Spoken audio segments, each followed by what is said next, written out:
47 HP में कोई भी ट्रैक्टर कंपनी इतने सारे बदलाव नहीं कर सकती जितने कि फार्म ट्रैक ने अपने इस ट्रैक्टर में कर दिखाए हैं। दोस्तों ये फार्म ट्रैक का प्रो मैक्स सीरीज वाला 47 एचपी का ट्रैक्टर है जो कि लगभग 200 एनएम का टॉर्क जनरेट करता है। इस ट्रैक्टर में आपको 15 स्पीड वाला गियर बॉक्स मिलेगा, 12 फॉरवर्ड और 3 रिवर्स। जो ट्रैक्टर का रियर एक्सल है ना वो भी प्लैटनी ड्राइव के साथ में कर दिया गया है।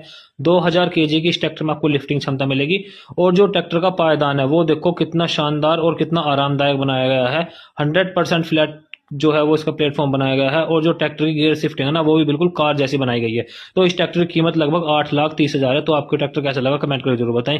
वीडियो पसंद आई हो तो लाइक शेयर जरूर करें और चैनल को